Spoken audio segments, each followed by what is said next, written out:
You walk into a museum on a quiet afternoon. Marble floors, soft lighting, a guard standing near the door, half asleep on his feet. You glance at a painting worth more than your entire neighborhood. There is a rope in front of it, just a rope. That is the entire defense. You never noticed it before. But museums are, in a strange and specific way, built to almost let you take something. Not because they want to lose the art, not because they are careless, but because the very thing that makes a museum work as a museum is the same thing that makes it vulnerable. Openness, access, the illusion of trust. A vault does not need to look beautiful, a museum does. Think about what a bank does with money. It hides it. Steel doors, time locks, cameras in every corner. Money is meant to be protected, not admired. Art is different. Art has to be seen, or it has nothing. A painting locked in a windowless room, guarded by 12 men with rifles, has technically been saved. But it has also, in every way that matters, been destroyed. Its entire purpose was to be looked at. So museums make a trade. They accept a small, constant risk in exchange for keeping the art alive as art. And once you understand that trade, the history of art theft stops looking like a string of criminal masterminds. It starts looking like an entirely predictable outcome of a beautiful, necessary compromise. Here is where it gets stranger. Anthony Amore, who spent years as head of security at the Isabella Stewart Gardner Museum in Boston, has spent his career studying exactly this. The Gardner is famous for one thing above all else.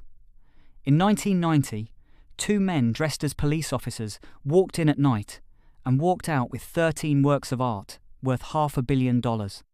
No ransom note ever came. No arrest was ever made. The frames still hang empty on the walls today, waiting for paintings that may never return. Why leave the frames up? Because the museum wants you to feel the absence. It wants the theft itself to become part of the exhibit. That is not a coincidence. That is a philosophy. Real heists follow a pattern that almost nobody expects until they hear it laid out plainly. Criminologist Noah Charney, who has spent decades studying art crime as a distinct category of criminal behaviour, points out that the popular image of the art thief is almost always wrong. There is no cat burglar in a black turtleneck rappelling from a skylight. Most art theft is loud, clumsy and fast. A smashed case, a grabbed painting, a car outside with the engine running. Why does the fantasy version persist then? Because it flatters everyone involved. It flatters the museum, which gets to imagine it was defeated by genius rather than by a broken alarm sensor. It flatters the public, who prefer a story about brilliance over a story about a night guard who forgot to lock a side door.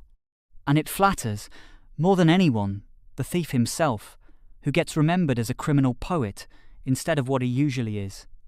A man with a truck and a plan that barely worked. Consider the case of the Mona Lisa. In 1911, an Italian handyman named Vincenzo Peruggia, who had worked inside the Louvre installing protective glass, simply hid in a closet overnight. In the morning, he lifted the painting off the wall, walked out the front door with it under his coat, and vanished into Paris. The Louvre did not notice for over a day. When they finally did, the story exploded across the world, and the Mona Lisa, a well-regarded but not singularly famous painting up to that point, became the most recognised artwork on the planet, almost entirely because of the theft.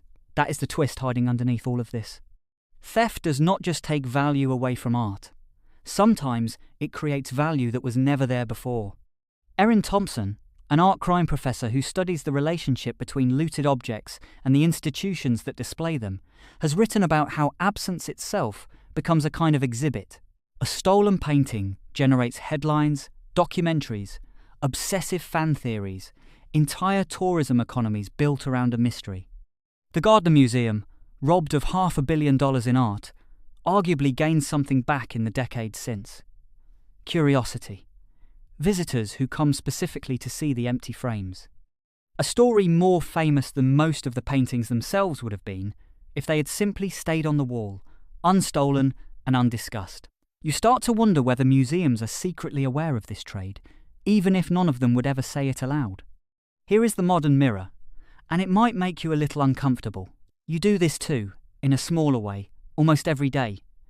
Think about your phone. Think about your front door. You leave things slightly exposed, slightly unguarded, because total security would make your life unlivable. You could keep every valuable object in a locked safe. You do not, because the whole point of owning something is being able to reach it, use it, enjoy it. A guitar locked in a case in a closet is safer than a guitar leaning against the wall of your living room. It is also, in every meaningful sense, a dead object rather than an instrument. You accept risk constantly, quietly, without ever framing it as risk. You call it living normally. Museums simply do this at a scale you can see. Priceless, irreplaceable objects, protected only by ropes, motion sensors, and the polite assumption that most people will not climb over a velvet cord. It works astonishingly, almost all of the time. Millions of visitors walk past billions of dollars in art every single day and touch nothing. The system depends on nearly everyone choosing not to test it. Which means every unstolen painting, in every museum in the world, is a small, quiet act of collective trust, renewed silently, moment by moment, by strangers who could take something and simply do not. And maybe that is the real reframe. You walked in expecting a story about thieves. What you found instead was a story about a bargain almost nobody talks about out loud. The bargain museums make between beauty and risk. The bargain you make every day, between safety and a life actually worth living. You never noticed it before. Now you probably will, every single time you walk past a rope in a quiet gallery and choose, like almost everyone before you, to simply keep walking.